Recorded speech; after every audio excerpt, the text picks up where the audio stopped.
Porque hay como una cultura de resaltar lo malo.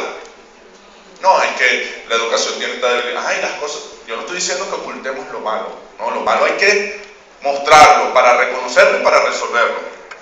Pero en función también del gigantesco esfuerzo que hacen miles de maestros todos los días, hay que reconocer lo bueno, las buenas experiencias, hay que resaltarlas. Y además muchas veces esas buenas experiencias pueden ayudar a resolver los problemas en otros lugares.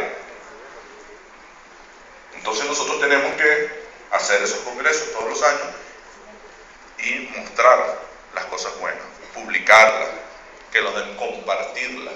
Más allá de este encuentro de 800 personas, ¿qué cosas buenas acá pueden ver el resto del 500.000 de maestros y maestras que tenemos?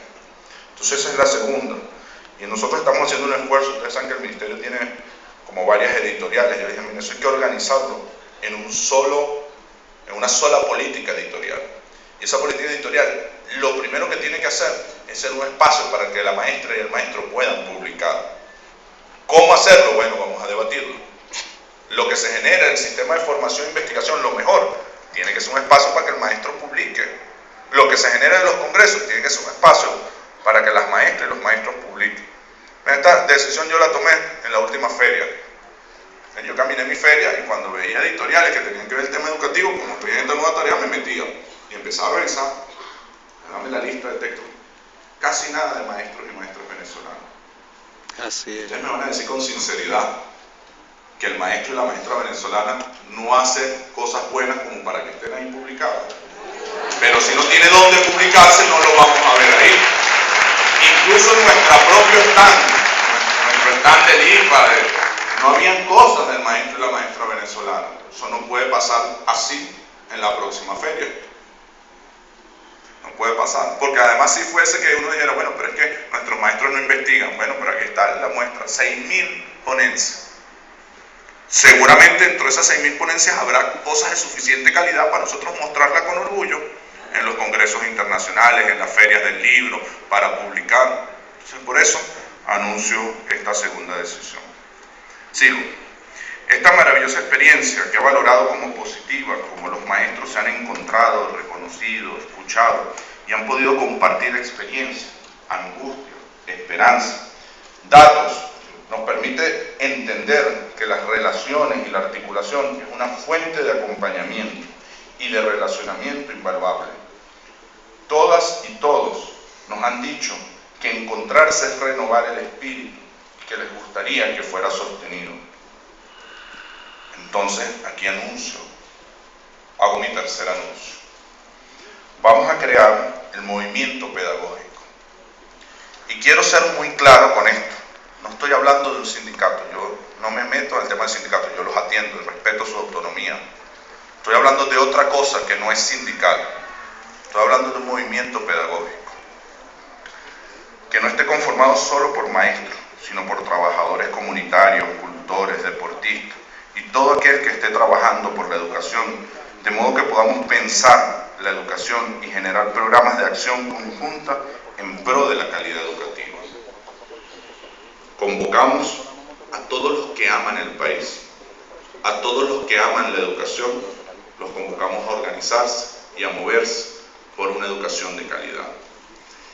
Y hago este anuncio porque en la década de los 90 nosotros no solamente perdimos una educación pública, no solamente perdimos un país, sino algo peor, perdimos la conciencia de que teníamos derecho a lo público, con calidad. Llegó un momento en la sociedad que un papá o una mamá se sentía bien si conseguía la plata para pagarle la educación privada a sus hijos. Dejamos de exigir que el gobierno nacional está obligado a prestar un servicio público gratuito de calidad. Y eso a veces queda como remanente. Hay compañeros y compañeras, muy compañeros, que plantean que la educación, que lo público es para los pobres. Y eso no es así, compañeros. El ejercicio de la ciudadanía pasa por poder ejercer los derechos ciudadanos. Nuestra educación tiene que ser de tal nivel de calidad que aunque un padre tenga para pagar una escuela o un liceo privado, prefiera una escuela o un liceo público. El derecho a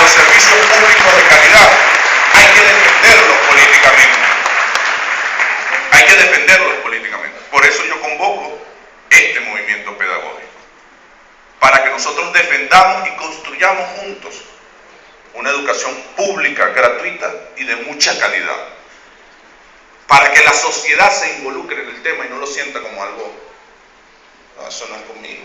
Mi problema es trabajar bastante para poder pagar una escuela privada a los chamos. No. El problema de la sociedad es que tiene que exigirle al Estado que tiene que prestar un servicio de calidad gratuito y público.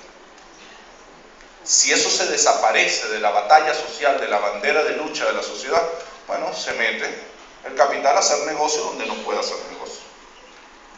Por eso yo los convoco y no quiero que se malinterprete la convocatoria que estoy haciendo, porque a veces la agarran para el maniqueísmo, que eso tiene su espacio, yo no lo critico, yo no critico las luchas sindicales, ¿no? Lo que no quiero es confundirlas. Porque seguramente en función de lo pedagógico podemos estar muchas más personas juntas. En lo sindical hay otras dinámicas, ¿verdad? ¿Sí? Convoco a todas y todos los que aman este país, los que aman la educación pública, que trabajemos en esa dirección. Ahora entro en lo propio de este congreso. Ustedes saben que, bueno, que de la calidad se ha discutido mucho. Hay quienes dicen que la calidad es que los chamos sepan sumar y restar. No. Por supuesto estoy simplificando, no quiero que el que defienda esa tesis diga, no, pero Héctor, es trampa porque está simplificando la cosa. No, estoy haciendo un ejercicio de simplificación. Pero lo voy a hacer para ambos bandos. Y bueno, lo que hay es que medir si el chamo sabe sumar y restar, leer y escribir. Y hay quienes dicen que la calidad es que el chamo ame su país, o sea, que tenga valores, que... No, y entonces lo presentan como una discusión dicotómica. No, lo importante es esto y no aquello. No, lo importante es esto y no aquello. Y no es cierta. La educación a veces está muy llena de discusiones dicotómicas. Calidad versus masividad. Elementos técnicos versus elementos subjetivos, valorativos. No son ciertas, desde mi punto de vista, esos debates. No son negadores del otro. Y yo creo que eso ha sido un elemento paralizante. No avanzamos en una dirección porque como nos estamos negando mutuamente, hasta que uno no venza al otro, no hay posibilidades de avanzar. Es mentira que hay una educación de calidad si el chamo no sabe leer y escribir, sumar y restar. Tiene que saber. Claro. También es mentira que hay una educación de calidad si el chamo sabe leer y escribir, sumar y restar y no tiene la menor idea de dónde vive, de por qué vive aquí, de cuál es su historia y no ama su país. La calidad está directamente relacionada con los objetivos de la educación. Si la educación es para ser un país soberano, un país potencia, un país solidario, un país amoroso, como plantea la Constitución, bueno, la educación será de calidad en la medida que tributa a ese objetivo. Es necesario para hacer ese país potencia, soberano, independiente, solidario, que desarrolle todo su potencial productivo, que los chamos sepan leer y escribir, sumar y restar. Sí, es necesario. Es necesario para hacer ese país que los chamos conozcan su historia, sean solidarios, amen. También es necesario. Entonces, si no logramos que la educación genere todos esos resultados, no será una educación de calidad. Pero bueno, me voy a limitar a leer porque si no me extiendo demasiado. Algunos dicen que los indicadores deben girar en torno a los conocimientos. Yo digo que debe ser así, pero que no pueden ser los únicos indicadores.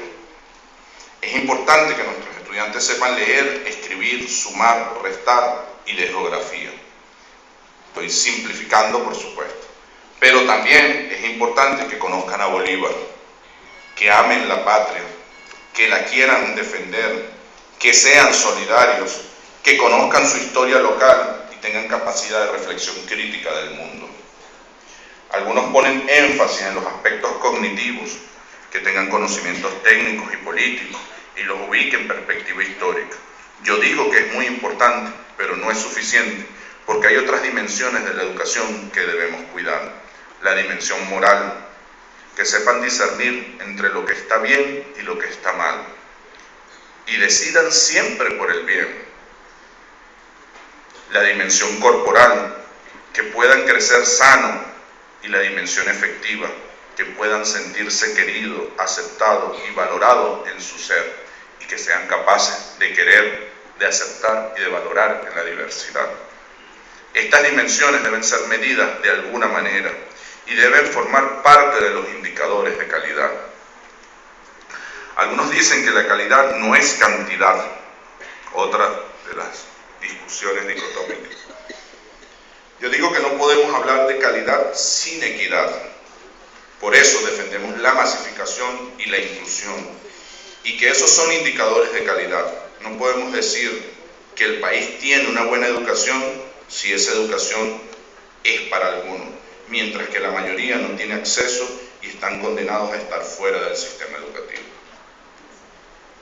Yo como país, yo como gobierno, yo como sociedad no puedo decir tenemos una excelente educación y la mayoría no puede acceder a ella. No es verdad. No, pero mide el poquito y mira qué capacidades tienen. No, porque la educación es para la sociedad, es para el país. Es un hecho político. Y cuidado con esa discusión de las educaciones apolíticas y sin ideología. No hay un hecho más político y ideológico que el hecho educativo, porque por supuesto que trata de reproducir y de justificar valores, sistemas de gobierno. Lo que no puede ser la educación es un hecho partidista. No puede ser la escuela el apéndice de un partido político. Pero hay en el acuerdo social plasmado en la Constitución un conjunto de valores, un conjunto de ideas, posiciones políticas que son las que la educación debe defender. ¿O es que acaso si estuviésemos en España discutiendo la educación española, esa educación no justificaría y reproduciría la monarquía?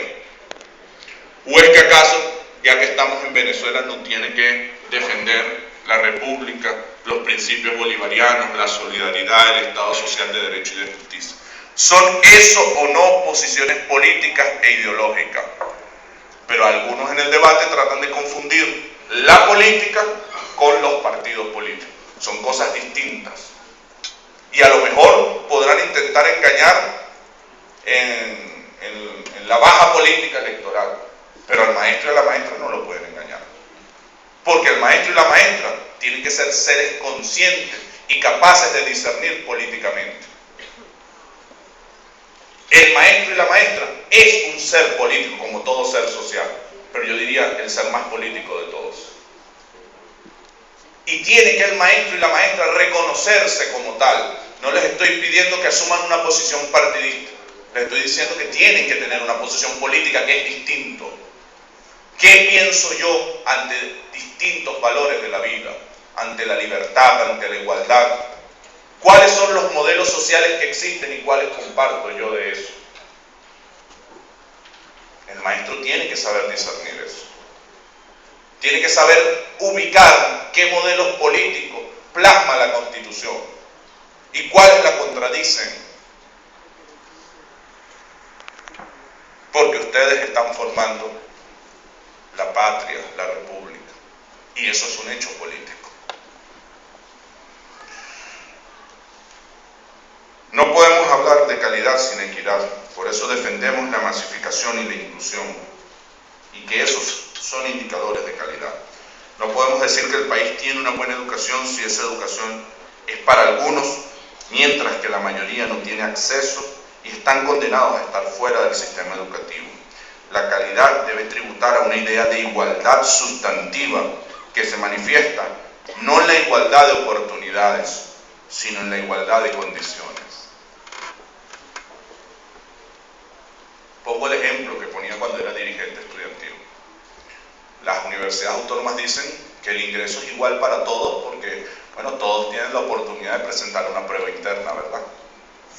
Yo les decía, ajá, pero el niño que presenta la prueba interna y creció con un papá matemático y con una mamá historiadora y creció comiendo las 3 comidas y creció con acceso a biblioteca, internet y viajó por el mundo y conoció Europa, América Latina, está presentando exactamente la misma prueba que el niño que pasó hambre, que creció con padres analfabetas, sin biblioteca, sin acceso a internet y no salió de su comunidad. Y eso es igual a que tú digas que bueno, que vas a poner a dos personas a correr 100 metros planos, una con sus dos piernas y otra con una sola pierna. Y digas, eso es igual porque están corriendo la misma distancia, pero no en las mismas condiciones. Entonces eso no es justicia ni es igualdad.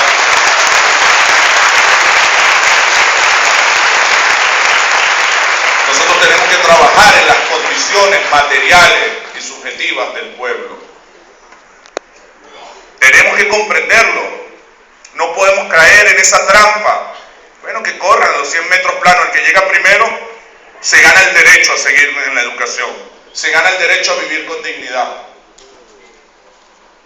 Es cruel a lo mejor el ejemplo, pero muy constructor de realidades. Nos dibuja la realidad. Esa es la realidad social, compañero. Es la realidad sobre la cual nos toca trabajar y transformar. Porque los maestros, las maestras, tenemos que transformar la realidad. No es suficiente con cumplir un horario y entregar unos títulos si la realidad no se transforma, si la realidad no se cambia. Allá, cuando nos toque jubilarnos, tendremos que mirar para atrás y ver si el mundo en el que trabajamos es o no es distinto. Y ahí nos juzgaremos, haremos nuestro balance personal.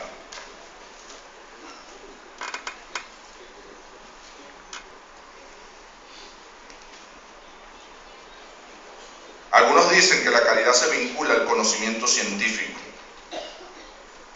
que lo más importante es que los estudiantes manejen información. Es importante que manejen información, pero no es suficiente con que manejen información. Si la educación no está vinculada con el contexto y comprometida con el mundo, no sirve. Ponemos en Río Chico capacidades turísticas, potencial turístico, potencial agrícola, una escuela técnica que haga cohetes de la NASA. ¿Le sirve esa escuela técnica a su contexto? Quién sabe, a lo mejor dentro de 10 años Río Chico es una potencia en materia aeroespacial, puede ser, pero ahorita no. Contexto, territorio, tiempo. Si nuestro proceso educativo no contribuye a transformar la realidad concreta, no es buena la educación.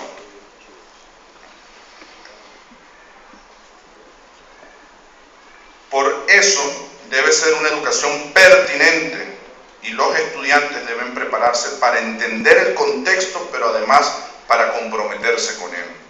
Y por eso la relevancia de la articulación entre la escuela y la comunidad. Cuidado con la trampa, entro aquí, de discutir números de resoluciones y no el fondo de las resoluciones. Nos han querido llevar a debatir un número, el 058. Y yo les digo, bueno, si quieres borro el número. No me gusta el decreto, lo quitamos, lo volvemos a hacer. Ese no es el problema. El problema es si estamos de acuerdo o no con que la escuela debe relacionarse con su comunidad. Y nos ponen a la defensiva a defender un número que la mayoría de los ciudadanos ni se lo han leído. Por eso nosotros no podemos caer en la trampa de discutir las formas, sino el fondo de las cosas. Nosotros creemos en que una escuela que no es capaz de relacionarse con su contexto, con su comunidad, una escuela que no se relaciona con la familia, que el papel de la familia en esa escuela es ir a final de cada corte a buscar una boleta, es una escuela mala. Eso lo creo yo y estoy casi convencido de que la mayoría de los venezolanos lo creen. Entonces debatamos el fondo. ¿Debe o no debe haber una relación permanente entre la escuela y la familia, entre la escuela y la comunidad? Entonces si estamos de acuerdo, vamos a debatir cómo lo hacemos, pues. Pero no permitamos que nos hagan trampa en el debate. No, es que no estoy de acuerdo con el 058. Está bien, no estoy de acuerdo con el 058, vamos a darle otro número a la resolución, no hay problema. ¿Estás de acuerdo con que la familia se relacione con su escuela? más allá de buscar las notas y de escribir al muchacho, que la escuela deje de ser un espacio donde guardo el chamo mientras voy a trabajar. Eso no puede ser. ¿Estás de acuerdo? Porque debe haber una relación con la comunidad. ¿Sí estamos de acuerdo? Bueno, a trabajar en esa dirección. Algunos dicen que la educación de calidad es muy costosa y por lo tanto no es posible que sea asumida de manera gratuita. Nosotros decimos que la educación no puede ser de calidad si no es gratuita. Y por eso la gratuidad se nos convierte en un indicador de calidad. Y para eso debemos pensar en todos los elementos de la gratuidad, como la alimentación, los recursos para el aprendizaje, el transporte, la salud, las becas, los implementos deportivos y culturales, la biblioteca escolar, etcétera, etcétera. Y con esto advierto algo, porque ni tan calvo ni con dos pelucas. Yo les he dicho todo, estamos abiertos a la crítica, sea cual sea, de la magnitud que sea. Si en esa crítica hay un soplo de verdad, mi obligación es corregir con humildad. Pero esa es una cosa, y otra cosa es que quieran utilizar el espacio para la crítica para privatizar la educación. Y esto lo digo por algo concreto, los libros de la colección bicentenaria. Hay sectores de la sociedad que han dicho que los libros hay que mejorarlos. Yo les respondo inmediatamente, estoy de acuerdo. Los libros como obra humana son perfectibles y cualquier crítica para mejorarlo pedagógicamente, en el contenido, bienvenida sea. Háganosla llegar, la revisamos con expertos y los mejoramos. Pero también hay sectores que han dicho, y ustedes lo han leído, que los libros son malos porque no responden a ningún currículum y que hay que dejar de entregarlos. Bueno, lo lamento mucho, pero yo soy de los que creen en la educación pública y gratuita, y eso incluye la distribución de libros escolares gratuitos. Y estoy casi seguro que detrás de esa crítica que plantea dejar de entregar los libros está el grupo económico que dejó de vender 30 millones de libros. Y yo hago una pregunta muy concreta. Si los libros de la colección no responden a ningún currículum, los libros que dejaron de vender, ¿a qué currículum responden? Pregunto. Entonces, sí, apertura completa, crítica, vengan, debatan, corregiremos con humildad, pero no vamos a dar un solo paso atrás en nuestra necia intención de tener una educación pública, gratuita y de calidad para todas y todos. Ahí no vamos a retroceder ni un centímetro. Por lo tanto, dejo muy claro, la crítica que estamos dispuestos a procesar y a corregir es en función de una educación pública, gratuita y de calidad, para todas y para todos, como nos enseñó Chávez.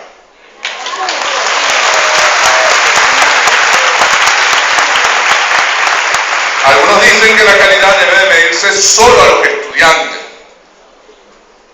Nosotros decimos que la medición de la calidad no es al estudiante, porque no medimos productos. Nosotros no medimos un producto, medimos un proceso. La educación es un proceso continuo y hay que medirla como tal. Es un error medir el producto. Esto no es una fábrica de producir licenciados ni una fábrica de producir bachilleres, es una dinámica, es un proceso. Y por lo tanto debemos evaluar a la escuela y a todos los componentes que la conforman. Hay que evaluar al maestro, hay que evaluar a los directores y las directoras, hay que evaluar su relacionamiento con el entorno, hay que evaluar las capacidades productivas, hay que evaluar el clima escolar, hay que evaluar los tipos de evaluación, hay que evaluar las capacidades de dar sentido a la juventud. La calidad no es un número, es un proceso. Y así es que la tenemos que medir. Por eso, maestras, maestros, más maestras que maestros. Más allá de la reflexión sobre el concepto de la calidad y las formas de medición, nosotros los invitamos a construir la educación de calidad, a construir ese mundo distinto, esa realidad distinta.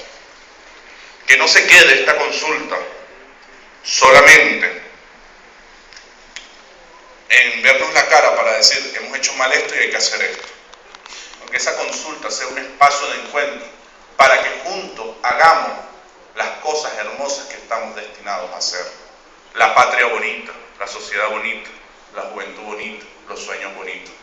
Vamos juntas, compañeras, compañeros, codo a codo, con vuestro puedo, con nuestro quiero, a hacer la educación de nuestros hijos. ¿Y qué educación es esa? Yo me permito, como están de moda las cartas públicas, leer una carta pública. Y esto es algo que escribí y como 4 o 5 personas han leído y pensaba guardarla. Pero alguien insiste en que yo debo hacerla pública. Entonces la haré pública hoy. Ustedes saben que, bueno, a mí la revolución me ha dado varias tareas. Despacho de la presidencia, el Ministerio del Deporte, el Ministerio de la Juventud. Yo jamás me imaginé que me iban a dar la tarea del Ministerio de Educación, porque no soy maestro, no soy maestra. A pesar de que estoy rodeado, tengo mamá, papá, esposa, suegra, maestro. Así que estoy obligado a hacerlo bien o me botan de la casa. Y cuando a mí me llaman, un par de horas antes de anunciarlo, a decirme que me iban a dar esta tarea, yo le digo al equipo, pues mira, nos mandaron para esta tarea. Y empieza todo el mundo a decir, te mataron políticamente. Te mandaron por un lugar donde no hay solución. Esa es la peor tarea que te pudieron haber dado, porque eso es un conflicto, y las prestaciones, y el pago de la nómina, y etcétera, ¿no? ¿Ah? Todo eso. Y entonces, bueno, yo me puse a pensar y a reflexionar sobre la tarea que me habían dado, ¿no? Y ustedes saben que yo tengo, en este momento de mi vida, una tarea muy bonita.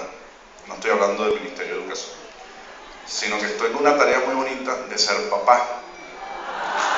Creo que es la tarea más hermosa que puede tener cualquier hombre.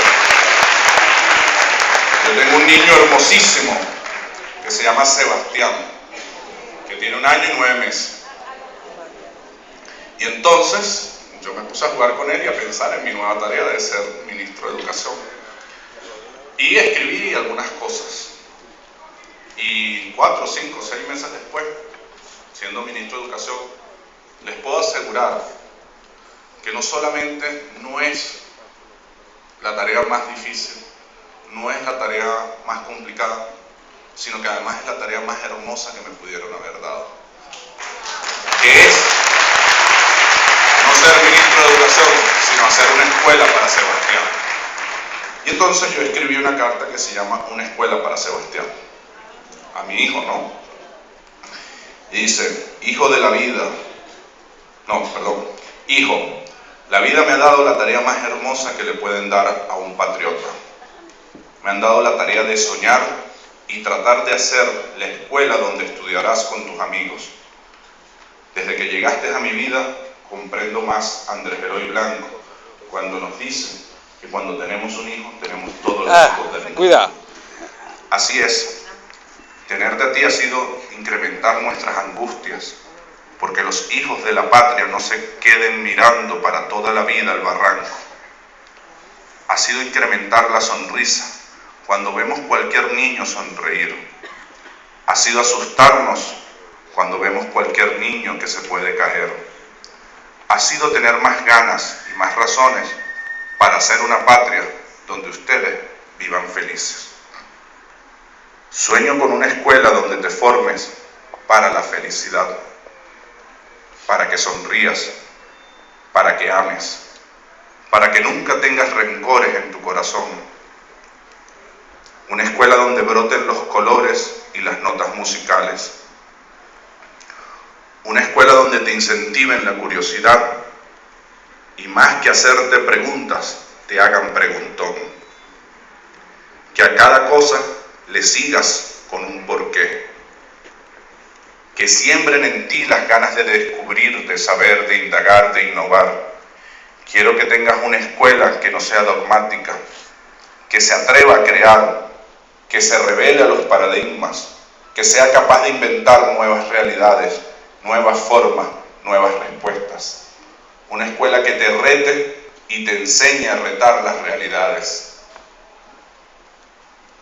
Pienso en una escuela cuyos espacios sean bonitos, abiertos, coloridos, donde te enseñen a mantenerlos. Te imagino al final del año escolar recuperando con tus amiguitos el salón que le dejarás a la siguiente generación, y que con amor cuidas como un bien de todos y de todas.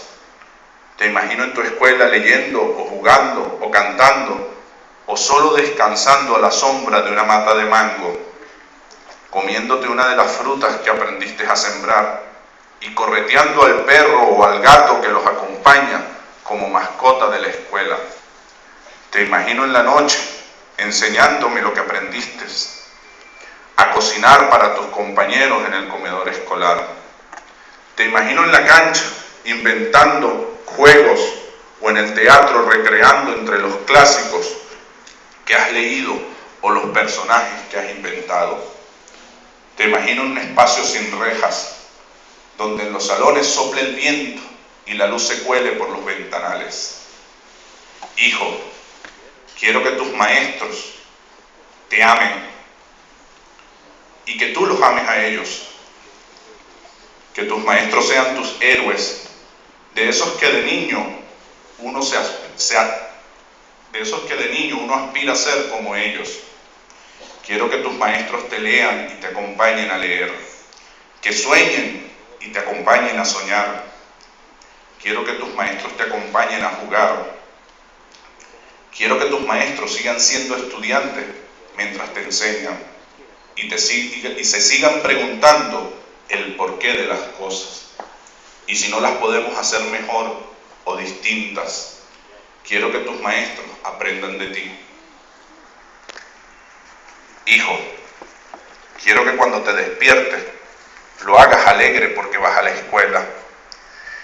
Que durante el día tengas una programación integral donde el tiempo del salón de clases sea divertido, sea un permanente descubrir de la historia o de las lenguas, donde los números sean algo muy bonito, muy divertido, pero que también ese día que pasas en la escuela transcurra en el laboratorio donde te imagino inventando 1000 cosas, o en el espacio cultural donde te imagino tocando un tambor, zapateando un joropo, pintando o haciendo una máscara, ensayando una obra, o te imagino en la cancha pateando una pelota y gritando o corriendo o saltando, o te imagino en el huerto escolar con las manos llenas de tierra, o en el taller soldando o transformando la madera.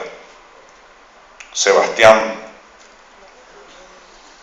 me gustaría que tu escuela no esté encerrada en 4 paredes. Me gustaría que tu escuela también te enseñara caminando por la montaña, visitando un museo, bañándote en el río, visitando una fábrica. Me gustaría ser parte de tu escuela y que me invites un día a sembrar contigo y tus amigos, o ver uno de tus juegos, o con otros padres escucharte tocar un instrumento o recitar un poema. Sebastián, esa escuela que sueño para ti y para todos los hijos del mundo, la estamos haciendo. Y daremos lo mejor de nosotros. Ojalá con el tiempo ustedes la hagan mejor.